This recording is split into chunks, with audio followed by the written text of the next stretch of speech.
Sobat K, kejadian gawat darurat terjadi secara tiba-tiba. Kondisi ini bisa menimpa siapa saja, kapan saja, dan di mana saja.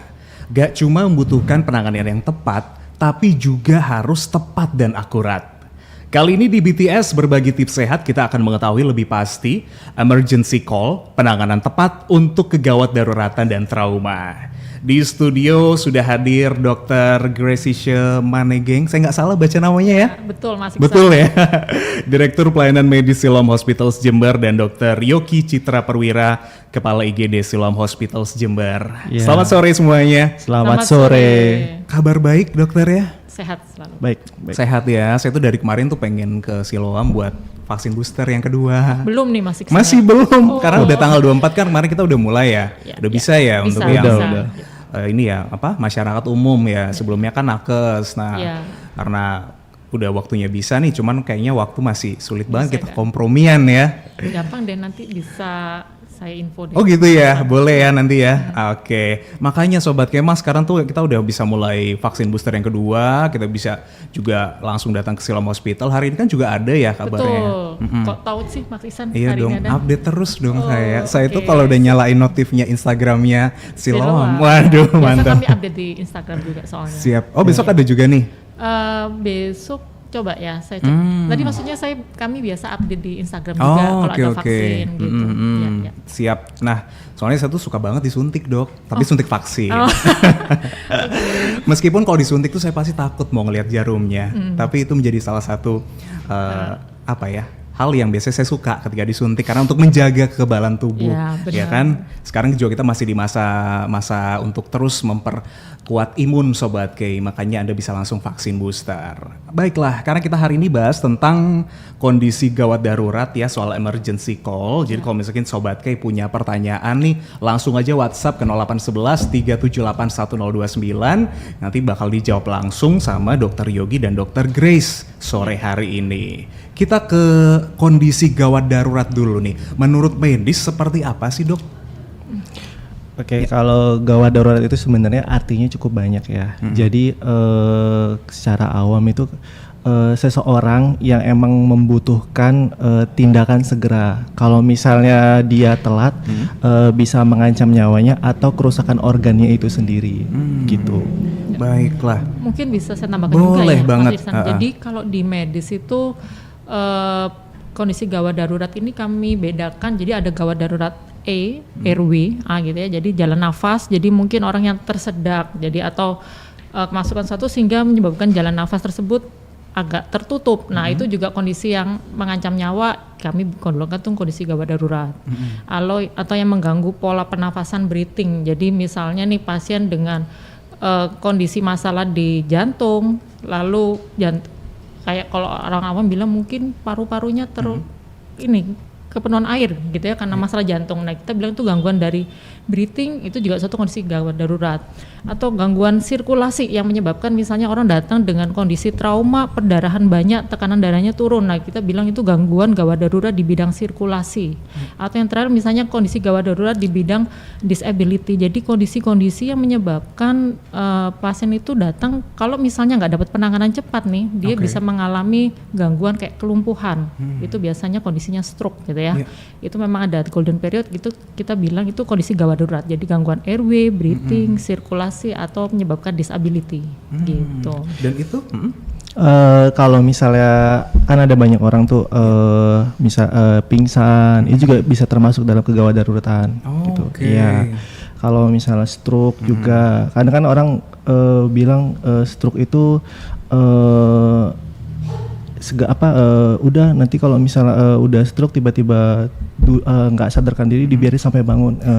Iya, langsung aja bisa bawa langsung ke IGD terdekat atau ke rumah sakit terdekat karena kan mereka punya golden period sekitar 4 jam, jadi harus dapat penanganan. Wah gitu. Itu dia Sobat K, kadang-kadang kita mungkin menyepelekan ya kondisi seseorang ketika mereka itu pingsan paling cuma digosok-gosokin aja pakai ini minyak kayu putih. Seringnya kayak gitu.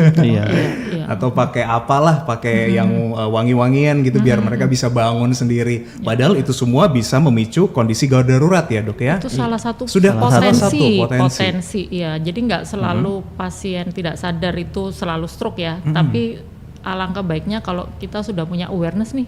Kalau pasiennya ini kerabat kita nggak sadar, mungkin segera kita bawa ke emergency supaya bisa di-assess lebih lanjut ya. Kita cek dari mana penyebab nggak sadarnya. Karena kan kita khawatir ya tiba-tiba ternyata ada potensi-potensi resiko-resiko yang kita nggak tahu ya dok ya di situ ya.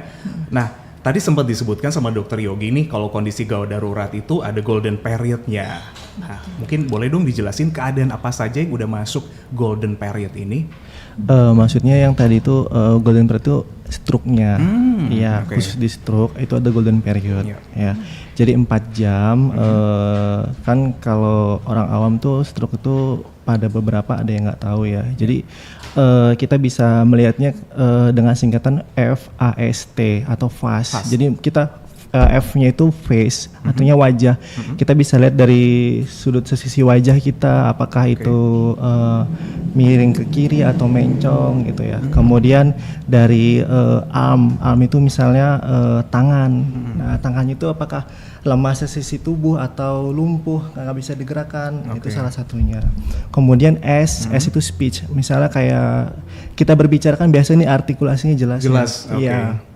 Jadi kalau misalnya orang terkena stroke itu selain wajah sama tubuhnya itu lemah, artikulasi juga nggak jelas, ibaratnya kayak apa ya?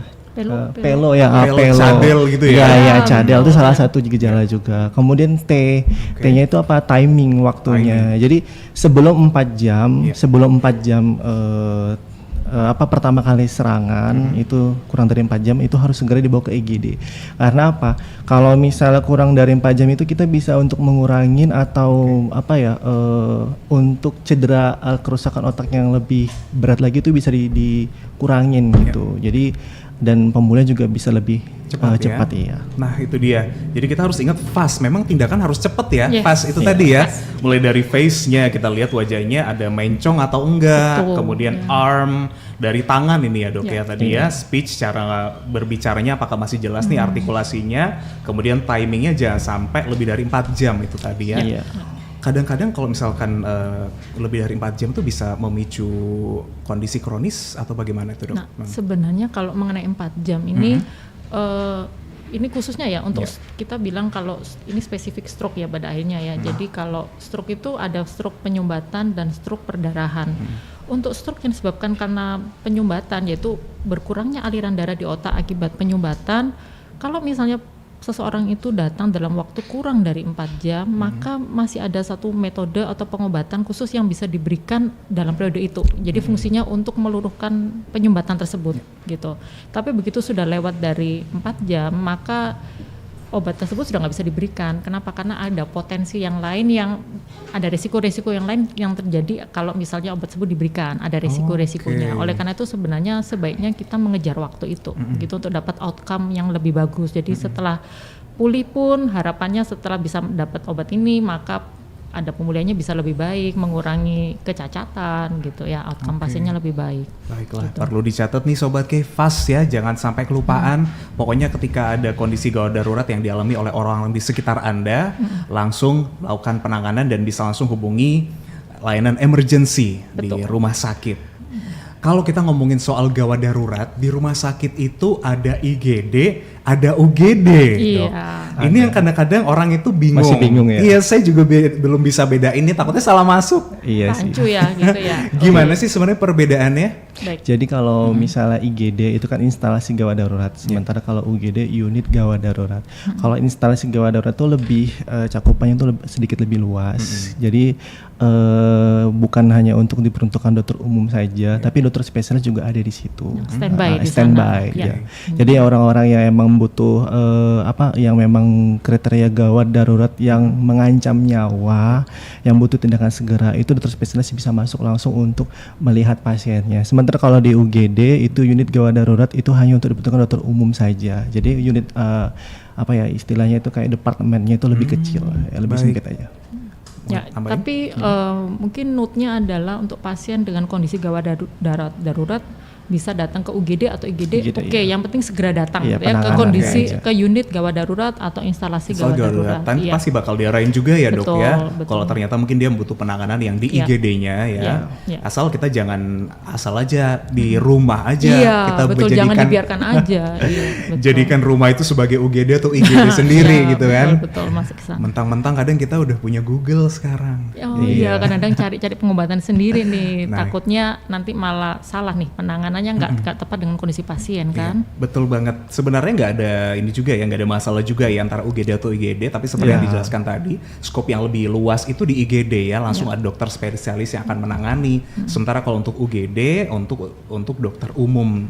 Dan semua pasien bisa dilayani di sana ya dok ya? Betul. Bisa pasti ya. Siapa aja boleh datang. Siapa aja boleh. Asalkan kalau bisa kita sehat terus sih, tapi harapannya ya. Tapi yang lagi sakit Makanya Sobat Kay, jangan sampai Anda tiba-tiba udah terserang penyakit baru datang ke rumah sakit. Dari sekarang udah bisa mulai langsung lakukan medical check up. Ini penting banget ya kita secara persiapan ya tubuh kita itu kan harus kita cek-cek terus ya selama ini mungkin aktivitas yang kita lakukan, kemudian apa yang kita konsumsi itu semua akan berpengaruh pada kehidupan kita nanti ya dok ya. Makanya sangat penting banget nih Sobat Kay, Anda bisa langsung melakukan medical check up terlebih dahulu karena kita kan nggak kepengen melakukan pengobatan. Tapi kalau mungkin ada saudara atau mungkin ada kerabat-kerabat Anda yang mengalami gangguan kesehatan, langsung Anda arahkan ke Siloam Hospitals Jember di Kompleks Lipo Plaza, Jalan Gajah Mada, nomor 104. Iya. Oke, mantep banget. Jangan lupa juga untuk follow Instagramnya @siloamjember.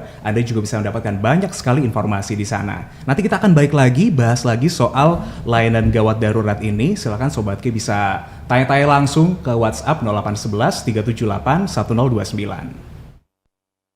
Masih di BTS Berbagi Tips Sehat, kita mengetahui lebih pasti tentang emergency call, penanganan tepat untuk kegawat daruratan dan trauma. Sore hari ini silakan Anda bisa tanya-tanya langsung ke WhatsApp 0811 378 1029 atau DM ke Instagram Kay Radio @Radio Jember. Kita ke pertanyaan yang udah masuk dari tadi di DM Instagram nih dok. Gimana menangani orang dalam keadaan gawat darurat sebelum dibawa ke rumah sakit atau Fasiankes, semisal dalam kondisi yang genting? Saya dulu nih dok. Oke. Baik first ya. Sebenarnya kegawat darurat tentu ada banyak ya. Salah satu contohnya yang paling sering itu kecelakaan. Kecelakaan itu jadi kalau misalnya ada seseorang yang mengalami suatu kecelakaan dan pasiennya itu masih di tengah jalan, jadi kita pertama itu kita pindahkan dulu pasiennya ke tempat yang aman, itu ke pinggir jalan. Kemudian jangan lupa satu lagi, langsung telepon call center, misalnya call center ambulan atau rumah sakit terdekat. Kalau misalnya kita itu juga sebenarnya kalau kita udah nelpon itu juga udah salah satu tindakan yang emang sebelum ke rumah sakit itu udah suatu tindakan yang emergency itu. Oke, jadi memang tidak kita lakukan sendiri ya? Iya, tetap kita harus telepon juga sih, gitu. Baiklah. Baik, mungkin saya tambahkan juga nih ya Mas Iksan. Jadi penanganan kegawat daruratan itu akan sangat spesifik tergantung kondisi kegawat daruratannya seperti apa. Kalau misalnya nih, kondisi kegawat daruratannya adalah serangan jantung, itu memang secara awam tidak ada yang bisa dapat dilakukan sebelum datang kecuali sesegera mungkin datang ke rumah sakit, atau kalau memang pasien tersebut adalah pasien yang rutin mendapatkan obat nitrogliserin ya, atau obat mungkin awamnya Sedokat atau ISDN, itu bisa diminum untuk membantu membuka aliran darah kayak gitu.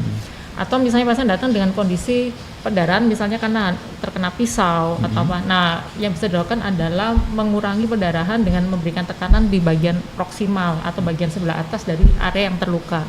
Jadi penanganan kondisi emergensi itu akan sangat tergantung kondisi seperti apa yang dihadapin gitu. Gitu sih. Yang mungkin. pasti juga harus telepon layanan emergency ya. Nah, terutama mungkin untuk ini ya, highlight-nya adalah untuk yang kondisi kecelakaan atau jatuh dari ketinggian, di mana pada saat awal ketika kita memindahkan seseorang yang jatuh atau kecelakaan tersebut itu pun membutuhkan cara khusus. Jadi misalnya kadang-kadang asal aja nih pasien ini ditarik sehingga malah hanya menyebabkan cedera yang lebih berat. Nah, itu adalah hal-hal yang perlu segera penanganan mungkin dibantu, kayak misalnya contohnya di tengah jalan harus dipindahkan secara hati-hati dan serentak nih. Kalau misalnya kita khawatir cedera di area tulang belakang gitu ya, dipindahkannya secara serentak untuk menghindari adanya gangguan alignment gitu ya dari tulang belakang yang bisa menyebabkan kelumpuhan dan outcome-nya juga beda gitu. Baik, membantu ya jawabannya Sobat K. Kalau misalnya masih ada yang janggal ditanyain lagi langsung sore hari ini. Ya. Terus aku tuh jadi inget cerita temen yang pas masuk IGD, dia tuh lihat ada garis berwarna di lantai ruangannya. Betul. Dia nanya ke saya, ya dikira mungkin penyiar itu tahu segalanya ya. Padahal penyiar itu sama kayak rocker sebenarnya, juga manusia. Iya kan, rocker juga manusia, gitu loh. Jadi apakah ada maksud tertentu dok dari garis-garis yang ada di lantai rumah sakit di IGD itu? Baik, sebenarnya ada di IGD itu kan ada 3 warna garis ya, sebenarnya 4. Jadi yang pertama itu warna merah, kedua kuning, kemudian hijau, yang ketiga, kemudian yang keempat itu hitam. Oke. Jadi kalau misalnya warna merah itu artinya suatu. Bukan merah itu berani ya dok ya? Bukan. Atau warnanya partai politik. Jadi merah itu artinya suatu kondisi yang emang mengancam nyawa dan perlu tindakan segera. Dan itu timingnya 0 menit. Jadi segera. Kemudian kalau yang warna kuning itu artinya dia itu perlu tindakan juga, cuman dia bersifat urgent, ya? Tidak mengancam nyawa, tapi bisa merusak organ, kayak gitu. Kemudian kalau yang kuning itu tidak gawat darurat, yang hijau ya, hijau itu tidak gawat darurat, jadi timingnya bisa lebih agak sedikit lama. Ya. Kemudian kalau yang hitam, yang keempat, yang terakhir itu pasien yang sudah meninggal, jadi dia masuk triase hitam, kayak gitu. Mungkin penting saya tambahkan juga nih Mas, kadang-kadang nih masyarakat kan memang yang namanya emergency UGD atau IGD itu bebas, semua orang bisa masuk nih. Tetapi ketika ada pasien yang datang dalam kondisi triase merah atau yang gawat darurat atau mengancam nyawa, maka dan triase hijau datang atau triase kuning datang, maka otomatis kami sebagai tim medis akan melakukan prioritas mana dulu nih yang harus ditangani. Maka ya pasti yang akan jelas ditangani lebih dulu adalah triase merah gitu ya. Kecuali kalau memang tim medisnya jumlahnya cukup banyak, maka kita bisa membagi alokasi sumber dayanya ya. Jadi kita merah dan kuning bisa kita tangani simultan. Tapi ketika harus karena suatu kondisi di mana pembagian tim medis antara yang datang dengan yang tersedia berbeda, maka otomatis prioritas itu perlu dilakukan gitu. Jadi yang pasti yang merah lebih dahulu, atau antara kuning dengan hijau pasti yang kuning lebih didahulukan dan sebagainya. Jadi garis-garis itu namanya triase. Betul, garis triase. Ya, garis triase. Garis triase itu Sobat K, mulai dari merah, kuning, hijau dan hitam. Dan dari situ tim medis akan mengarahkan ya. Iya, ada ruangannya sendiri-sendiri nih. Ruangan triase merah, triase kuning, triase hijau, dan lain sebagainya nih. Kalau kondisi rumah sakit kebanjiran pasien gitu? Nah, pada saat kondisi ketika itu saya bilang, jadi ketika kondisi di mana yang dibutuhkan sumber daya kebutuhannya banyak, tapi sumber daya medisnya ini terbatas, maka kami harus melakukan proses triase. Jadi kita pisahkan mana pasien yang termasuk kondisi gawat darurat atau triase merah, kami arahkan ke ruangan resusitasi kalau di Siloam. Kemudian triase kuning kami arahkan ke ruang khusus, triase hijau juga kita pilahkan gitu. Oke, baik. Nah, kalau kita ngomongin soal kondisi gawat darurat ya, ada salah satu penyakit yang ini mungkin boleh kita highlight juga ya sore hari ini ya dok ya, yaitu stroke nih. Nah, soal triase untuk pasien stroke nih gimana nih dok?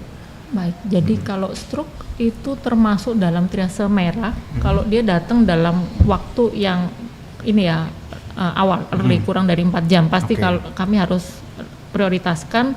Kenapa? Karena di stroke itu ada namanya golden period. Kemudian dan golden periodnya kalau stroke itu penyumbatan itu kurang dari 4 jam.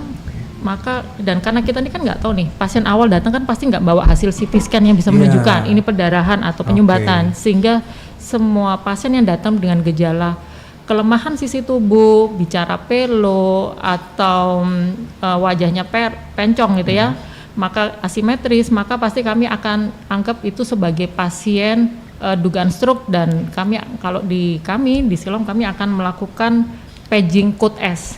Jadi code S itu adalah sistem paging, sistem komunikasi di Rumah Sakit Siloam yang fungsinya untuk membuat unit-unit terkait yang misalnya ini adalah suatu kasus stroke, kasus dugaan stroke, dan dari asesmen singkat oleh dokter emergensi dilihat, oh ini kelihatannya mengarah ke stroke, cuman kita belum tahu stroke perdarahan atau stroke penyumbatan, maka kami akan alertkan radiologi, kami alertkan laboratorium untuk infokan bahwa ini ada pasien dugaan stroke, tolong diprioritaskan penanganannya. Diprioritaskan masuk ke ruang CT scan, hasil lab harus dipercepat. Dan itu kami lakukan sistem informasi dengan kami paging di seluruh rumah sakit, paging code S. Jadi itu sistem prioritas di kami. Kenapa kok stroke termasuk kondisi gawat darurat? Karena ingat tadi di awal kondisi gawat darurat itu adalah gangguan pada ancaman airway, jalan nafas, breathing, sirkulasi maupun disability. Nah, stroke ini masuk dalam kriteria yang disability. Gitu. Mau nambahin mungkin dokter? Kalau tadi kan nambahin aja ya yang tentang hot stroke ya. Jadi setiap pasien yang emang udah gejala tadi yang saya bilang FAST tadi itu, maka kita punya target di IGD itu dalam waktu 45 menit itu pasien harus sudah dilakukan CT scan kepala. Dan hasil gitu. sudah jadi ya? Ya sudah jadi. Jadi kita bisa mengetahui apakah itu stroke-nya bagaimana, perlukah tindakan hanya terapi obat-obatan atau tindakan pembedahan dari dokter spesialisnya begitu.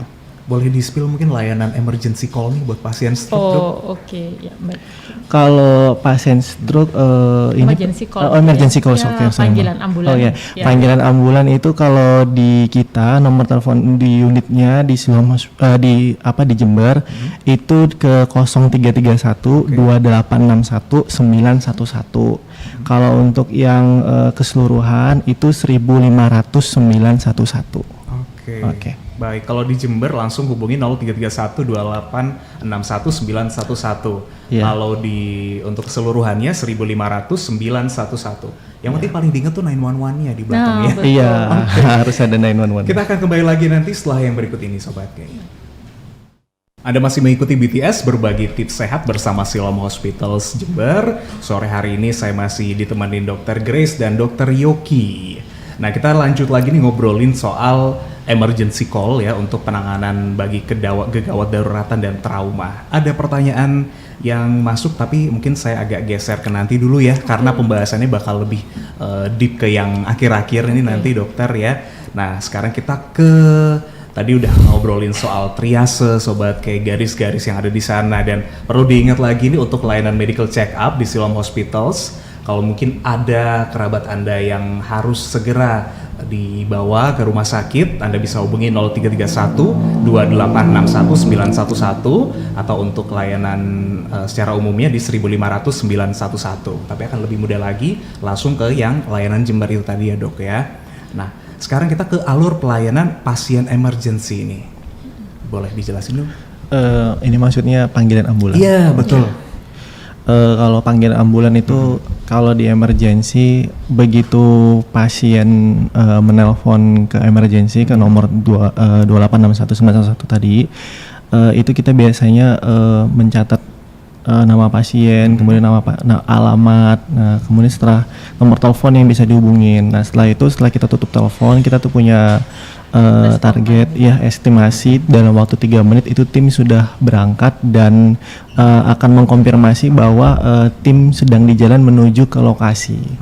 Oke. Jadi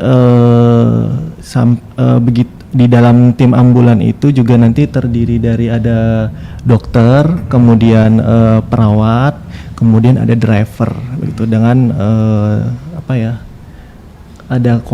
timnya itu udah terkualifikasi. Wih, mantep banget ya.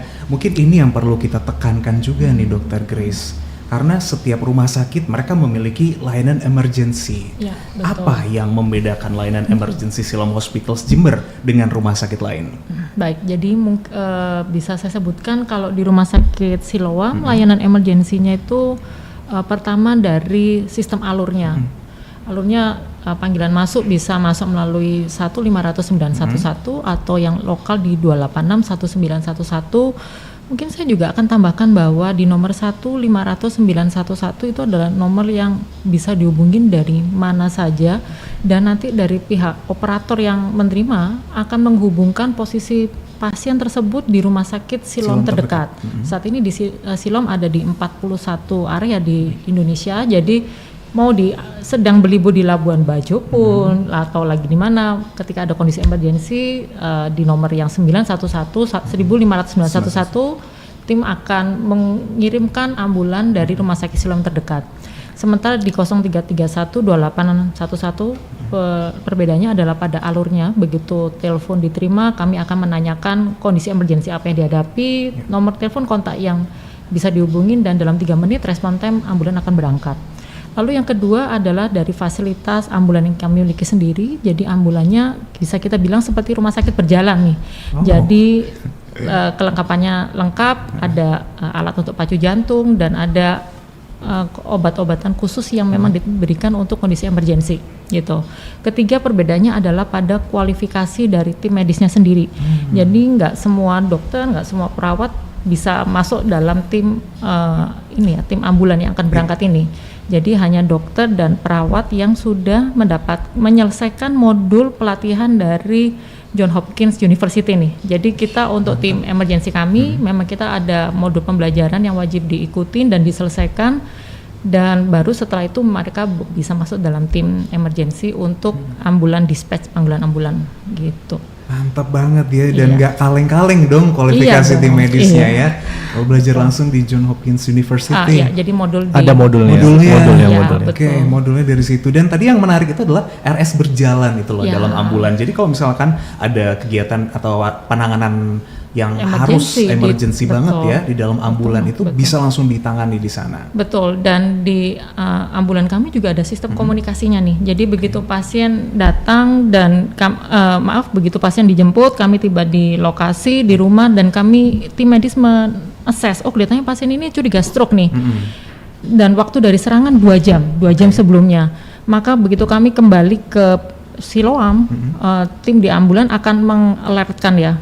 Jadi menghubungi tim di UGD supaya ini pasien yang akan datang adalah pasien kondisi stroke yang masih dalam golden period. Siapkan lab, siapkan radiologi supaya begitu pasien datang bisa langsung dilakukan pemeriksaan untuk menegakkan diagnosa. Jadi kita bisa hemat waktu nih, gitu. Jadi bisa mempercepat penanganan ya, karena khawatir resiko nggak ada yang tahu kan gitu ya. Betul. Bahkan biasanya keluarga juga udah panik banget ketika kondisi-kondisi gawat darurat seperti itu. Ini nyambung sama pertanyaan yang tadi sempat saya pending dulu. Jadi dia bilang di Siloam itu kan ada layanan home care. Nah, kalau kondisi gawat darurat itu gimana? Apa pada saat di rumah bisa langsung ditanganin gitu? Oke. Jadi mungkin pertanyaannya adalah kalau bisa ada kondisi gawat darurat di rumah yang dipanggil home care atau layanan emergensinya gitu. Ya, yang betul ada layanan emergensinya. Jadi di nomor 1550911 atau 0331286191. Kenapa? Karena kondisi emergensi kita kan berarti harus respon time-nya harus cepat nih. Berarti yang bisa melakukan respon time secepat itu adalah kondisi panggilan ambulan. Gitu. Ambulan calls itu tadi. Kalau home care kan itu terjadwal ya. Jadi kita nggak bisa langsung begitu dibutuhkan langsung berangkat, bukan karena terjadwal ya. Timnya juga beda. Baik. Kalau home care udah ada layanan sendiri ya. Yes, dan timnya beda. Betul banget. Emergency ya, pakai yang emergency Sobat K. Sekali lagi kami informasikan di 0331286191 atau di 1550911. Nah, yang membedakan kalau 1550911 itu kan enaknya pas lagi dimanapun ya. Kita nggak bingung ya nyari kontak senternya yang mana ya. Iya, betul. Oke, baiklah. Baik. Jadi jelas Sobat K, kalau kita mendapatkan layanan dari Siloam Hospitals untuk pasien emergency ini jauh lebih berbeda dengan rumah sakit yang lain. Tadi juga menarik, ada ambulansnya, ada RS berjalan tuh istilahnya ya. Itu yang pokoknya keren banget ya Sobat K. Nah, ada lagi pertanyaan yang ini masih ada kaitannya soal emergency ya. Apakah pasien BPJS itu bisa mendapatkan layanan emergency di Siloam Hospitals? Tentunya. Pasti. Jelas bisa semuanya. Jelas bisa, ya. Jadi tidak hanya dari pasien BPJS, jadi kami menerima BPJS tenaga kerja, jasa raharja, ya mungkin kalau insuran juga sudah cukup banyak banget yang insuran sudah swasta bisa. juga ya. Iya. Kalau gitu alurnya gimana? Ketika orang kan udah gawat darurat kan udah bingung tuh mau ngurusin dulu ya. gimana prosesnya nanti? Yang jelas sih kalau kami karena kondisi emergensi ya, jadi sudah yang penting datang dulu aja. Karena kita yang penting penanganan ke pasien dulu ya, bukan administrasi dulu gitu. Bahkan dengan BPJS pun sekarang sangat mudah, cukup membawa KTP aja, maka nomor kartu BPJS juga bisa di-trace. Ya aktif apa tidak gitu. Iya, oke, yang penting datang dulu ke sana. Dan mengenai layanan-layanan penunjang lain mungkin yang diberikan dalam ya benar. Jadi di Rumah Sakit Siloam sendiri untuk sistem emergensinya sendiri sudah sangat terkonek, jadi secara fasilitas juga sangat memudahkan untuk pasien yang membutuhkan penanganan penunjang radiologi. Itu kita berada dalam area yang terconnecting dengan emergency gitu, jadi itu sangat menghemat waktu, terkonek dengan radiologi, dan bahkan dokter radiologinya sendiri pun juga disupport oleh dokter radiologi dari 41 rumah sakit Siloam dengan berbagai macam konsultannya juga nih. Jadi itu sebenarnya sangat mensupport sangat mensupport layanan emergensi kami. Untuk dokter emergensinya sendiri, dokter radiologinya sendiri pun ketika ada pasien yang sudah dilakukan CT scan atau MRI, walaupun dokternya tidak datang, dokter radiologinya, tapi dia dapat mengakses hasil tampilan CT scan dan MRI dari rumah masing-masing dokter radiologi kami, sehingga yang jelas respon time untuk bacaan hasil pun juga bisa lebih cepat. Demikian juga apabila penanganan tersebut membutuhkan dari dokter konsultan atau yang lainnya, kami juga disupport dari Siloam Radiologi Indonesia, di mana itu banyak banget, jadi konsultan-konsultan yang juga tergabung di situ yang bisa memberikan ekspertise terhadap kasus yang ditangani gitu. Itu dari radiologinya ya. Sementara kalau dari kamar operasinya sendiri juga kami memiliki kamar operasi 5 kamar operasi yang secara kebersihan dan pengaturan suhu, kelembapan, hal-hal itu kan sangat sensitif nih kalau di kamar operasi. Nah itu sudah dimonitor secara otomatis sehingga apabila dibutuhkan suatu kondisi penanganan, maka tim itu bisa alert segera datang juga gitu. Untuk dokternya pun kami juga memiliki 32 dokter, baik itu dokter bedah maupun non bedah, dengan seperti bedah digestif atau bedah pencernaan, bedah tulang belakang, bedah syaraf, bedah onkologi ya untuk kasus keganasan. Jadi kita sudah punya cukup banyak dokter-dokter konsultan yang juga sudah ada di Rumah Sakit Siloam, sehingga untuk penanganan pasien-pasien emergensi itu akan sangat banyak terbantu dengan kelengkapan dokter. Gitu. Oke, baik. Tapi kalau ngomongin soal emergency agak ngeri-ngeri gimana ya? Situasinya bukan gimana pengalaman biasanya? yang menyenangkan ya kalau gitu ya? untuk keluarga untuk mengalami kondisi emergency. Dan biasanya pada umumnya pasien-pasien emergency selama ini penyakit apa aja nih dok misalnya? Yang paling sering nih yang kita sering dapatkan adalah kondisi, salah satunya adalah kondisi kegawat daruratan di bidang jantung, kemudian kecelakaan juga, jadi trauma center. Itu masyarakat mungkin juga sudah ini ya, banyak yang datang kasus di Jember, kasus kecelakaan lalu lintas cukup tinggi ya. Nah itu juga cukup yang banyak kami temuin. Kemudian kondisi emergensi apalagi nih dokter Yoki yang biasa sering ditangani? Bedah saraf juga banyak. Bedah saraf, ya, kecelakaan lalu lintas, kemudian patah tulang juga lumayan banyak. Betul. Sakit misalnya kayak sakit jantung koroner juga lumayan banyak. Kalau saya stresnya udah emergency banget sebenarnya dok, ya. Stres kehidupan. Stres tertentu, stres kehidupan. Iya, itu jangan lah ya, jangan dibawa ke emergency. Mungkin kita arikan ke layanan yang lain ya dok, yang baiklah. Nanti kita akan lanjut lagi, masih ada segmen berikutnya Sobatki, nanti kita akan bahas ada mitos dan fakta juga yang biasanya muncul di sekitar kita, tetap di BTS berbagi tips sehat. Jadi di BTS kali ini kita ngobrolin soal kondisi gawat darurat. Nah, ada hal-hal yang berkaitan sama mitos dan fakta seperti yang sudah Anda lihat di minggu lalu ketika saya di edisi yang sebelumnya kan udah nunjukin nih. Nanti kita kira-kira akan mendapatkan mitosnya atau faktanya. Anda bisa langsung di Visual Radio di website kastripradiojuber.com atau melalui aplikasi X-Space Radio yang tersedia di Play Store Anda.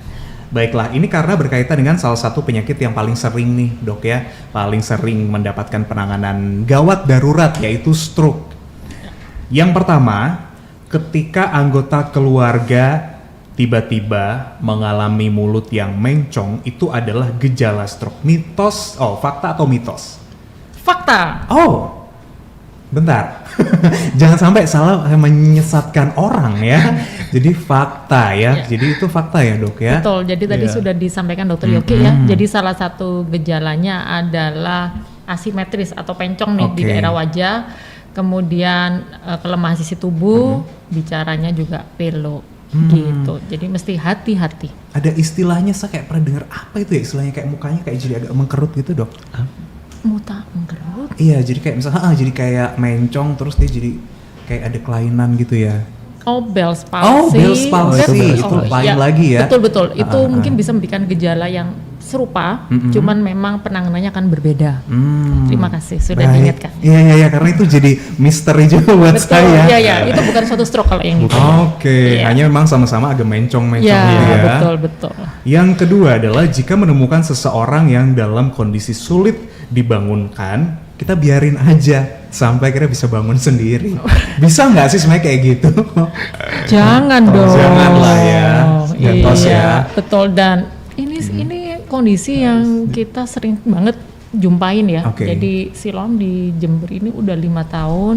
Kasus stroke yang kami tangani juga sudah sangat banyak, tetapi pasien yang datang dalam kondisi golden period, jadi kurang dari 4 jam itu sangat jarang sekali, sedikit banget. Kenapa? Karena ketika kita tanya nih kepada keluarga yang yang mengantar, ini gejalanya kapan sih mulai mulut mencongnya, kapan sih mulai tangan kakinya lemes, dia bilang oh itu udah dari tadi pagi, dari 2 hari yang lalu, atau sejak kapan ya, udah dari 4-5 jam yang lalu, terus diapain kok nggak 2 rumah sakit ya, kita biarkan tidur dulu, mungkin dia kecapean atau apa, jadi setelah bangunnya semakin sulit dibangunkan, atau ternyata kelemahannya tidak membaik, menjadi semakin berat, baru mereka khawatir dan bawa ke rumah sakit. Sayang sekali ya kondisi kayak gitu. Ya, jangan sampai terjadi lah ya. Kadang-kadang kita merasa sesuatu yang hal yang sepele aja lah, paling dia cuma tidur bentar, gak bakal jadi putri tidur selamanya. Yang harus dibangunkan dengan seorang pangeran ya. Gak usah sampai situ. Gimana kita tetap harus ya melakukan penanganan secara medis sobat Kay. Sekali lagi mungkin kita informasi ini emergency call 1550911 atau di 0331 2861 911. Yang berikutnya adalah setelah orang terkena stroke itu bisa mengalami kecacatan. Mitos. Baik. Jadi nggak mesti cacat ya? Nggak mesti. Jadi kalau orang udah terdiagnosa stroke, yang tadi dibilang kan ada golden periodnya. Jadi golden period itu kita untuk mengurangi untuk resiko cacatnya itu. Jadi nggak semua orang stroke itu harus cacat gitu. Bahkan ada yang bisa langsung sembuh sempurna biasa. Iya. Jadi stroke itu tidak selalu divonis sebagai cacat gitu, asal kita bisa berikan upaya yang penanganan yang lebih baik kalau bisa datang dalam golden period ya. Walaupun itu tidak menjamin 100%, tetapi setidaknya chance itu ada gitu. Ada. Gitu. Oke, baik. Yang berikutnya adalah pasien yang tidak sadarkan diri bisa disadarkan dengan alat pacu jantung. Nah, ini hanya terjadi di drama Korea, Drama Korea, sinetron kan lagi booming ini, betul. Iya, Iya. jadi kondisi kegawat daruratan atau pasien tidak sadar itu penyebabnya begitu banyak. Mulai dari misalnya ini contohnya intoksikasi alkohol ya, itu juga bisa menyebabkan pasien tidak sadar, dan penyelesaiannya tidak berbeda-beda tergantung penyebabnya gitu ya. Bahkan untuk kasus masalah jantung sendiri hanya kasus-kasus tertentu yang bisa ditangani dengan alat pacu jantung. Gitu ya. Baik. Jangan terlalu percaya lah ya sama apa yang muncul visual di drakor atau mungkin di drama-drama yang muncul di aplikasi. Yang terakhir ini adalah bantuan atau melakukan pijat jantung bisa dilakukan oleh orang awam. Ya. Fakta ya. Setuju, betul. Bisa. Jadi kalau orang awam itu sebenarnya bisa untuk melakukan pijat jantung atau bantuan dasar hidup tuh ya. Karena kalau harusnya setiap orang itu emang udah memiliki kemampuan atau sudah terlatih. Karena kan kalau di rumah itu kan kadang kalau misalnya kita telepon emergency kan langsung nggak bisa langsung datang loh. Jadi kita harus bisa sebagai orang awam itu untuk melakukan minimal ya pijat jantung itu harus udah bisa gitu. Jadi sebenarnya sih ya harus terlatih juga sih sebenarnya, harus ada pelatihan untuk khusus orang awam gitu. Ya. Dan juga apabila misalnya dibutuhkan nih, jadi dari masyarakat misalnya ada atau mungkin dari komunitas ya, kita nih pengen bisa memperlengkapi diri kami dengan kemampuan untuk paling tidak nih memberikan penanganan dasar, bantuan hidup dasar untuk kalau misalnya tetangga, keluarga yang membutuhkan, jadi bisa nanti kontak dengan kami bisa memberikan pelatihan untuk itu, ya gitu. Karena memang itu hal yang kok di luar negeri itu sudah sangat familiar ya. Jadi masyarakat awam bisa memberikan setidaknya yang saksi mata bisa memberikan penanganan awal untuk pasien yang membutuhkan gitu. Baik, dan ini muncul juga di drama Korea. Iya. Jadi masih bisa ditiru kalau ini ya. Betul, kalau itu betul. Gitu. Asalkan penanganan yang tepat dan bisa langsung hubungin Siloam Hospital juga ya. Iya. Lewat apa itu? Lewat WhatsApp atau? Bisa di nomor 0331 281911 atau nomor nasional di 1500 1911. Oke, tetap ya menggunakan layanan yang sama. Nanti kita akan lanjutkan lagi Sobat K, itulah tentang mitos dan fakta yang selama ini beredar ya, dan ini ada kaitannya sama penyakit stroke. Tapi nanti akan ada lagi yang akan kita sampaikan, akan kita share lagi, tetap di BTS Berbagi Tips Sehat. Masih di BTS Berbagi Tips Sehat bersama Siloam Hospitals Jember. Ada satu sesi terakhir lagi. Waduh, saya udah kedatangan. Halo Mas Isan. Halo Dr. Grace. Wah, Mbak Galuh ternyata tadi datang di awal tapi muncul di akhir. Di akhir. Nggak masalah ya Mbak Galuh ya. Karena menunggu itu dessert yang paling manis dessertnya. Oh iya. Mantap banget. Sehat-sehat ya Mbak Galuh ya. Alhamdulillah, semoga Mas Ihsan, Dr. Grace sama Sobat K semuanya sehat selalu. Amin. Saya nggak nanyain yang itu kok. Saya nanyain target biasa. Jangan. Mesti deh. Janganlah ya, karena yang mau saya tanyain adalah ada promo-promo apa nih di Siloam bulan ini? Karena kemarin kan juga kita tanggal 4 itu ada Hari Kanker Nasional ya. Iya. Dan kebetulan kita juga harus mencegah lebih baik gak sih? Terus kebetulan kita di Siloam mengadakan untuk screening payudara. Jadi sekarang sudah mulai bisa nih buat Sobat K, buat saudara-saudara semuanya itu bisa melakukan screening mulai sekarang sampai bulan Februari inilah gitu. Nah, untuk harganya berapa ya? Berapa nih harganya? Spill dong. Saya nggak bisa jawab. Iya. Cuma 200 udah bisa konsultasi dengan dokter spesialis, terus dapat hasilnya juga dalam 1 hari itu sudah jadi. Mantap banget, 200.000 aja ya ternyata. Konsultasi dengan konsultan. Iya. Wah, luar biasa. Sekarang beli junk food udah berapa ya? Iya sekarang dong. bisa dibuat untuk screening kan lumayan nggak sih? Untuk kesehatan sendiri soalnya. Banyak kedai-kedai kopi yang mahal-mahal juga muncul kan ya. Jadi kita perutamakan juga ini fasilitas untuk kesehatan ya, layanan kesehatan. Ada lagi nggak nih Mbak Galuh? Ada banyak sih. Kayak kalau kepo bisa langsung di aplikasi kita juga ada di My Siloam. Terus juga bisa juga akses di www.siloamhospitals.com. Di situ kalau di aplikasi itu sekarang kita bisa ngecek secara langsung apa nih badan kita yang nggak enak nih. Kita di situ tuh ada anatomi tubuh kita. Jadi di situ bisa diklik semuanya bahu kita nggak enak nih. Terus kita pencet sesuai apa yang gejala. Kita rasakan. Gejala di yang situ, dirasakan iya ya. dokter. Iya. Di situ nanti itu muncul rekomendasi untuk pemeriksaannya apa. Tuh. Sangat ini ya Membantu memudahkan sekali. dan cukup spesifik ke keluhan yang dirasakan ya. Oke. Mbak Galuh tadi itu kan sempat disampaikan kalau kita bisa mendapatkan pelatihan ini. Gimana caranya menolong ini ya untuk detak jantung apa tuh istilahnya? Bantuan hidup dasar ya, bantuan boleh hidup dong dasar. Disampaikan lagi nih. Bisa. Nah, kebetulan kita juga udah ini ya dokter, udah ada dokter dan semua sudah terverifikasi ya dokter, betul. sesuai juga sudah mendapatkan pelatihan juga. Jadi kalau Sobat K dari hotel, dari kantor, corporate atau Komunitas yang lain membutuhkan. Itu bisa langsung menghubungi di Siloam. Untuk nomornya itu nomor WhatsApp kami itu di berapa ya waktu itu? Waduh, ini ngetes saya lagi nih, bentar. Enggak. Suka banget nih ngetes ya.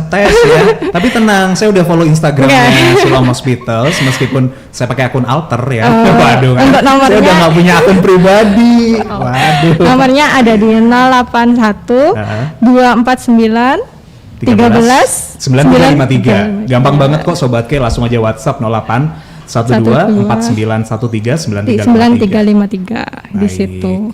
Nanti kita juga dari jam 8 pagi sampai jam 4 itu kita fast response di situ gitu. Nanti kita juga nanti menyambungkan ke bagian manajemennya untuk bisa dibantu di follow up gitu.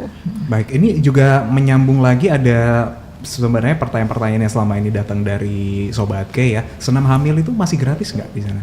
Oh iya, masih berjalan. Ya, itu kelihatannya bakal seterusnya. Jadi kalau misalnya ada yang membutuhkan nih supaya persalinannya nanti juga bisa lebih lancar, di situ kan ada instruktur yang juga sudah bersertifikat. Jadi bisa datang untuk acara senam hamil ya. Setiap hari apa biasanya? Setiap hari Sabtu jam 10 sekarang. Jam gitu. 10, sekarang jam 10 pagi ya, bukan malam ya. 10 pagi. Kalau malam nanti pada tidur dong.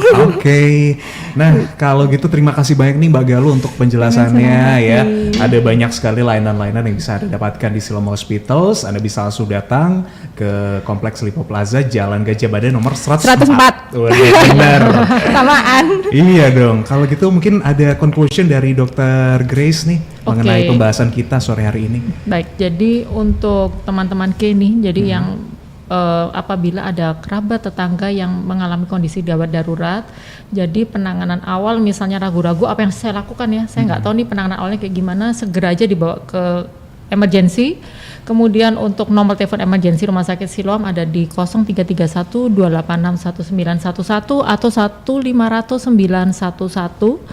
Dan tadi juga ada pertanyaan nih, apakah kalau kondisi emergency itu tim medisnya menangani pasiennya di rumah atau pasiennya dibawa ke emergency? Jadi yang jelas kondisi emergency membutuhkan penanganan gawat darurat di rumah sakit. Oleh karena itu menghubungi di nomor tersebut ya.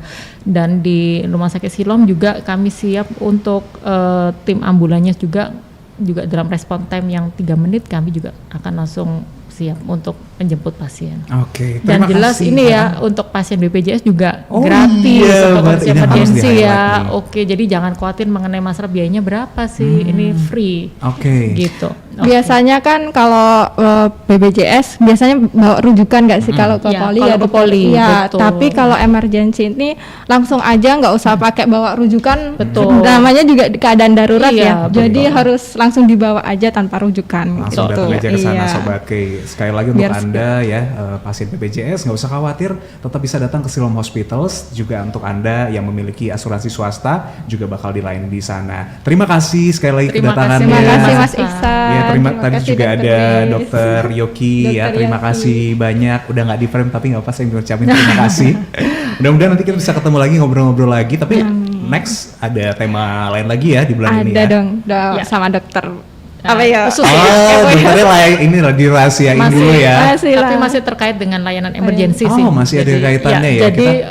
Jadi kita continue. Jadi untuk rekan-rekan yang sudah ikut di sesi satunya nih emergency call, kita di minggu depan juga ada dokter konsultan khusus untuk penanganan emergency juga. Gitu. Menarik nih Sobat K. Yang pasti Anda juga bisa mendapatkan ini ya area spine. Jadi itu sangat krusial banget dan pemahaman masyarakat awam masih sangat terbatas untuk itu. Oleh karena itu kami undang untuk datang memberikan ini ya sedikit edukasi. Perlu banget ya edukasi ya seputar kesehatan juga untuk masyarakat. Sudah di-spill ya sama dokter Grace ya. Yang penting ditunggu aja. Dan Sobat K, kalau mungkin Anda kelewatan pembahasan kita sore hari ini, nanti bisa menyimak kembali di YouTube channel K Radio Jember. Jangan lupa Anda bisa follow Instagram Siloam Hospitals Jember @siloamjember dan download juga aplikasi My Siloam yang tersedia di Play Store dan App Store Anda. Sampai ketemu di BTS edisi berikutnya.